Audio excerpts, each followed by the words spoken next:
Hello, welcome to JenPenCreations. I'm Jen. So I'm starting today off with a cup of tea. My oldest daughter gave me some balloon flower ginger tea. I think it was a few days ago, or maybe like 4 or 5 days ago, because my tummy wasn't feeling well. And I'm really glad I saved it for today, because today we're gonna be doing Thanksgiving. And we actually do holidays, all holidays, well, except for Halloween, because you can't do it any other day. But we do most of our holidays on a day other than the day that the holiday falls on, just because we've got kids that go to other parents' house and stuff. So we want to make sure we have them all together. So today is what we call our Famsgiving. And I want to make sure that my tummy's feeling okay, because I have tummy problems. I've got some gastrointestinal issues, and ginger helps a whole lot. So I'm planning to knock it out before it ever starts so that I can participate in Famsgiving today. That's what I'm gonna talk about, is what I'm thankful for in my life.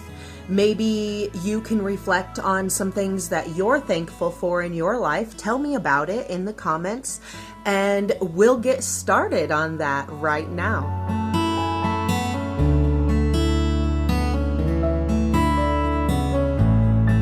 So before I start baking a ham and making some sweet potatoes and some Brussels sprouts and stuff to take over to Famsgiving today, I wanted to sit here and talk to you about the things that I am super duper thankful in my life for right now.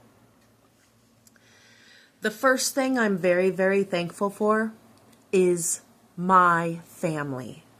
My perfectly curated family that I built up around myself, because I grew up with this idea in my head of what family was supposed to be. And for some reason, my family just wasn't, even though they talked about it being like that. It just really wasn't. There were a few situations where I really needed help from the family, and a few people stepped in. There were a few people who had my back in that family, but it was a few and not the whole family. I just wanted in my life what I felt real family should be, where everybody loved each other, everybody cared about each other, there wasn't any underlying animosity, weirdness going on, no underlying jealousy between people. There seemed to be a whole lot of rivalry in the family, and it didn't look like that on the outside. It just felt like that to me, and I saw it a few times growing up, watching people talk about other people behind their back and weirdness like that, when I was taught that family didn't do that. Well, if family didn't do that, why do you guys do that? If family's supposed to have your back and love you all the time, why do you do that? Why do you not have this person's back all the time? Why are you talking about them? It really kind of threw me off about my family and what I was expecting in life. So as I grew up, I had my own kids, and I decided to teach them that we don't rival each other. We love each other. Everybody is the favorite. There's not just one favorite person and everybody else gets shit on.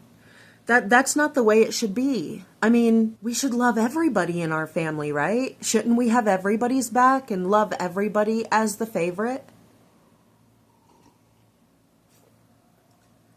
I think that every single child on this planet deserves to be the favorite one. When I talk to my grandbabies, and how I raised my children was that they all were my favorite. My oldest daughter, her name is Anessa, and she is my favorite Anessa in the whole entire world. I don't love any other Anessa more than I love her. She is my favorite one. My middle daughter, she is my favorite one. She's my favorite one of her. And I do that with my grandkids. Me and my grandkids do that to the other grandkids. Like my oldest grandson, he will go up to our youngest his youngest cousin and be like, "You're my favorite in the whole entire world." And it's so cute. I just love that we all just love each other and we are all each other's favorite. I think every child and every person should be loved like that. That's how we're supposed to love. I think that's what God meant when he sent Jesus to teach us about love. I'm pretty positive that's what God and Jesus meant when they talked about loving every person. Everybody should be our favorite. Every child in our life should be our favorite one, and they should be treated like that. I just think that I love them all. I've also chosen my super close family. They are my bestest friends, my favorite people in the world. And these are my family, who we all live in a space together. Not physically in the same space. I'm not living with them. Currently, I am living in the same space with my boyfriend. But when I wasn't with my boyfriend, I was living in the same space with my children and my bestest friends in the whole world, except for my BFF who lives in Nashville, Tennessee. So, can't live with him because when he lives in Nashville. But my other best friends, the people who have my back and help me out and who I help out, and we just love each other and care about each other so much. These are the people in my family. These are the people that I just am so very blessed and thankful for every single day in my life. And I just don't think I could ask for anything more. I am so blessed. And I thank God every single day for all the people I have in my world right now. My boyfriend, my best friends, my BFF, my children, my grandchildren, just everybody I have in my circle right now, I am so blessed and thankful for. Number 2, my friends. I have very few friends. I mean, I think that's what happens with us when we grow old. Well, as we grow older, we realize what's more important to us in our friendships, what we value most. And some people just don't bring that to the table for us. They might be compatible being friends with somebody else, but they may not be compatible being friends with us. And that's okay. That's okay. And a lot of times friends just drop off and move different directions, go different places.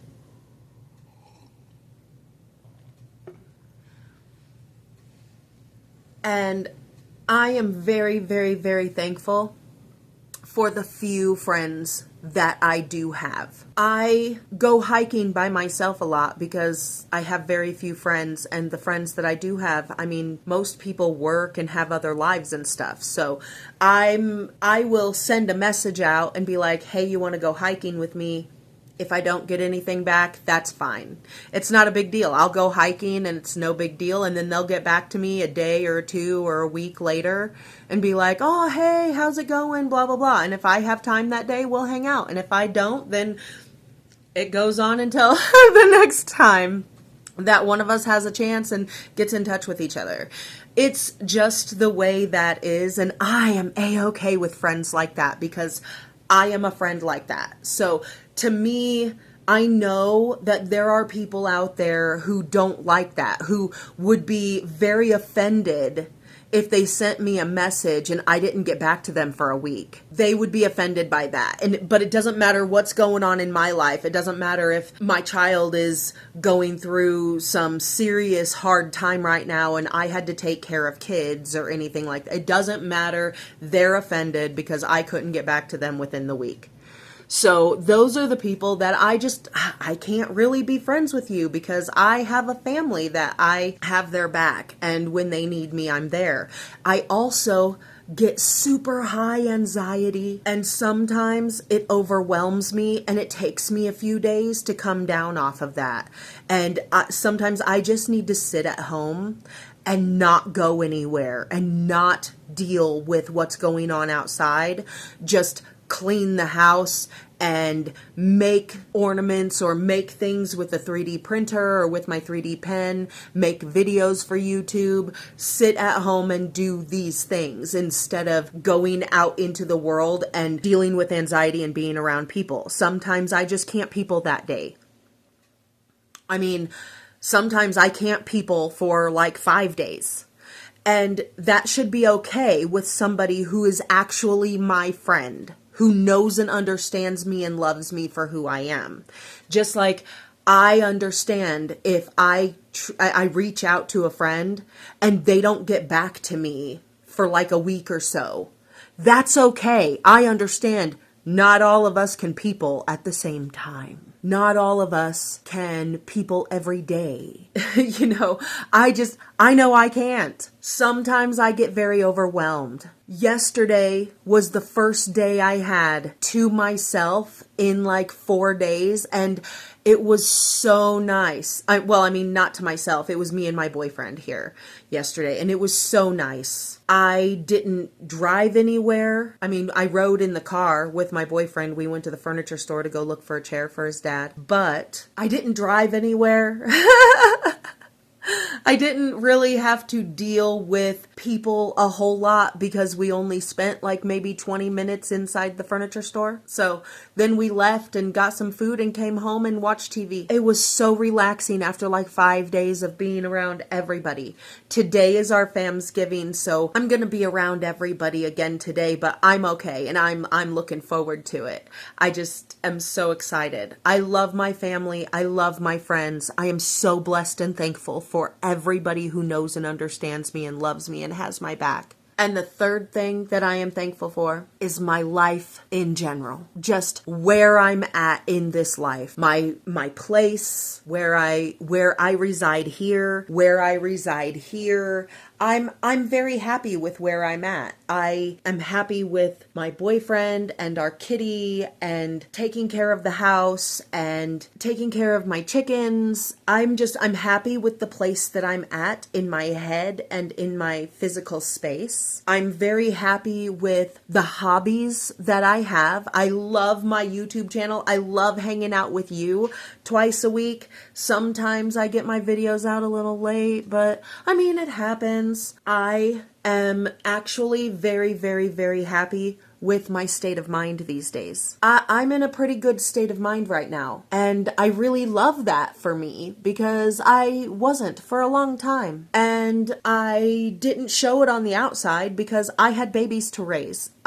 I needed to show them that I was strong for them regardless of what was going on in here. I had some issues going on up there for a long time. I feel super blessed and thankful for my state of mind at the moment. I feel like I am in a good place right now in my life. How do you feel about your life? Are you in a good place in your life, or are you going through a rough patch? Maybe you can talk about it and feel a little bit better. I'm trying to drink this before it gets cold, because I don't like cold tea. But man, this is so good. I think that we do need to be thankful for things all year. All things, all year. Everything that we have, even the rough patches we go through. Sometimes we have to thank God for those, because if we didn't go through a rough patch, we would not know how truly blessed we are. Because even when we're going down a hill, we still have things in our life to be thankful for. If you're going through a rough patch, you're still breathing enough to be going through the rough patch. Thank God for that. You're still here to be loved and give love to humans on this planet. That's what we're here for. To love everything, not everything, to love everybody, regardless of who they are, regardless of what they think and all this stuff. We're supposed to love them and pray for them and do better in this world so that we can show the younger generations where we're supposed to be as a society with morals and values. We're supposed to be a civilized society right now. We have to show the younger generations how to be a civil society and love each other. It's not about how much can I get while I stomp on this other person's head. It's supposed to be about let me help this other person up, and maybe we can get up there together. Because sometimes two heads are better than one. And sometimes we just need to learn how to love people where they are. Even the demented crazy clown in ruling our government right now. Like, I can love him from afar, but man, he is not suitable to be where he's at. He needs to be in a nursing home right now. The man has dementia. I've seen it. I've worked with it.